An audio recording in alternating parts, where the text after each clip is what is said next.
aujourd'hui on se retrouve pour une nouvelle vidéo. J'avais très envie de vous présenter mes coloriages ainsi que le matériel que j'utilise parce que comme je vous ai dit dans ma vidéo de présentation, j'aimerais que sur cette chaîne il y ait un peu plus de coloriage, que je vous en partage un peu plus parce que j'aimerais bien me remettre dedans et je me suis dit que c'est l'occasion de vous présenter les livres de coloriage que j'ai principalement et ainsi que le matériel que j'utilise et vous montrer 2-3 colos que j'ai fait, les derniers colos que j'ai fait et celui qui est en cours que j'aimerais bien terminer cette année.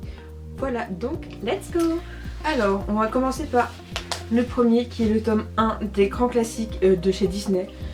Je l'ai mis en porte-vue, en porte-document celui-là parce que je trouvais ça sympa, mais je vous avoue que je vais pas faire ça pour tous les tomes parce que j'aime bien avoir ma collection de livres.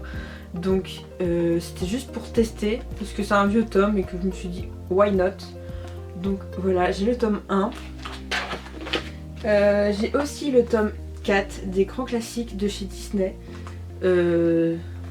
J'ai beaucoup colorié dedans en vrai celui-là. J'ai fait cette double page que j'aime beaucoup. Voilà. Voilà, j'ai le tome 4. J'ai le trompe-l'œil aussi que j'ai mis en porte-vue, en porte-document parce que en fait c'est un tome que j'aime pas des masses. J'ai fait quelques colos dedans mais je suis pas très fan de ce tome là. Ensuite j'ai aussi acheté des carnets de coloriage, vous savez, par exemple les buddies qui se présentent comme ça, où vous avez uniquement une page à colorier, où c'est pas du mystère justement. Et je me suis dit que ça serait sympa, vu que c'est des feuilles qui se détachent, je me suis dit que ça serait sympa de le mettre en porte-document celui-là. J'ai le buddies et j'ai aussi le portrait avec Bambi dessus que j'adore. Donc ensuite on rentre dans le gros de ma collection parce que j'ai actuellement tout ça. Et encore c'est pas grand chose par rapport à d'autres, mais je vous avoue que je pense que j'ai assez de coloriage jusqu'à la fin de ma vie pour l'instant. Si je ferais un coloriage par jour, je pense que j'en ai pour très longtemps. Du coup j'ai le tome Princesse, c'est l'un de mes tomes préférés, je l'adore.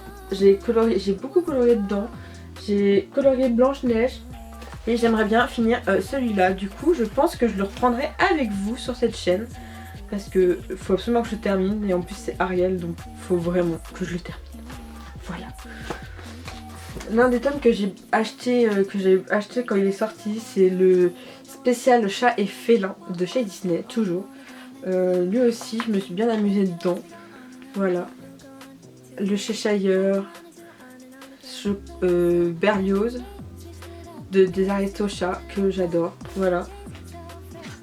Je sais pas s'il y en a d'autres. Ah bah si. Dina aussi, enfin bref.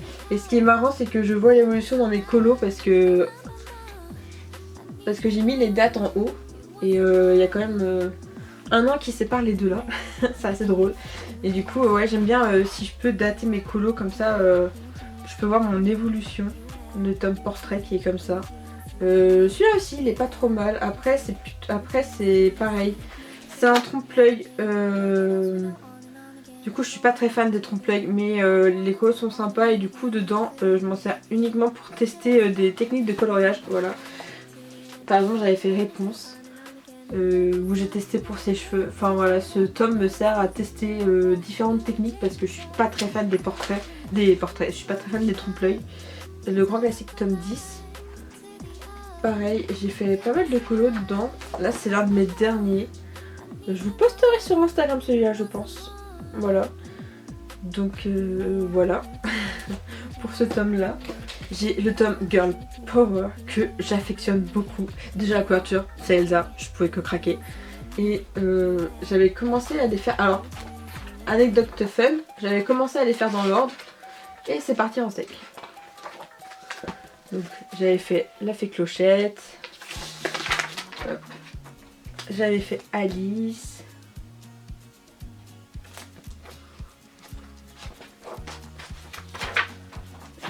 J'avais fait les deux là aussi, j'avais fait Belle et Vice Versa, donc Joie et Tristesse.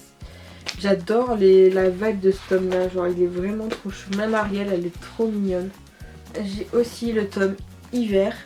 Alors j'avoue que celui-là en général je le sors que en hiver, quand il fait pas beau dehors pour aller avec le temps parce que je le trouve parfait pour la saison hivernale. Voilà. L'un des tomes que j'ai adoré acheter et que j'aime bien faire même s'il est très compliqué, c'est le Love Story parce que les Solus, je vous avoue... Voilà quoi, on a tout l'alphabet dans les codes couleurs, du coup il est un petit peu compliqué. Mais j'en avais fait un dedans pour tester et j'avais adoré le faire. J'avais fait celui-là dans le Love Story, voilà, que j'adore.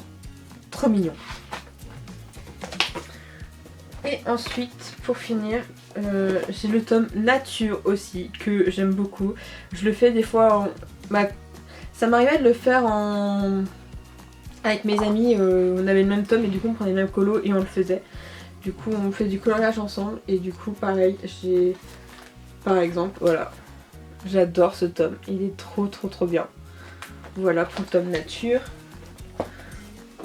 Alors ensuite on a les petites poupées, c'est le carré grand classique, les grands classiques, qu'est-ce que je dis? On a les grands carrés de chez Disney, donc les petites poupées que j'adore. Voilà, c'est des colos, c'est pas des colos mystères, c'est des colos que vous créez vous-même. Et moi j'avais fait celui-là que j'ai adoré réaliser. Je m'inspire beaucoup de Pinterest ou de sur Instagram pour faire les fonds, les couleurs. Puis la princesse en termes... dans les couleurs de la princesse quoi, voilà, du personnage. Voilà pour celui-là. J'ai aussi le 100% Stitch forcément parce que je suis fan de Stitch. Je pense que bientôt vous allez le comprendre. Et pour finir, parce que j'ai pas du tout colorié dans celui-là, et j'ai aussi... Ah si, j'avais les petites princesses aussi que je voulais absolument. Et sinon en termes de matériel, alors pour le matériel en général j'utilise pour faire mes fonds je les fais au feutre, je les fais avec les Fibracolor, je les fais avec les OUU que j'aime bien, mais ça c'est plutôt pour les peaux quand je fais les grands carrés par exemple et que je vais faire, ou quand je fais les portraits et que je vais faire tout au feutre, j'utilise les OUU, mais j'ai aussi les OUU en couleur pas spécial peau mais en les autres, je veux dire la mallette entière où il y a toutes les couleurs dedans que j'utilise aussi pour faire mes fonds. Principalement j'utilise mes crayons de couleur préférés de tous les temps. Les Faber-Castell avec les Prismacolor, mais mes préférés restent les Faber-Castell. Donc voilà ce que j'utilise principalement pour mes coloriages. De toute façon vous verrez ça au fur et à mesure dans mes vidéos coloriage.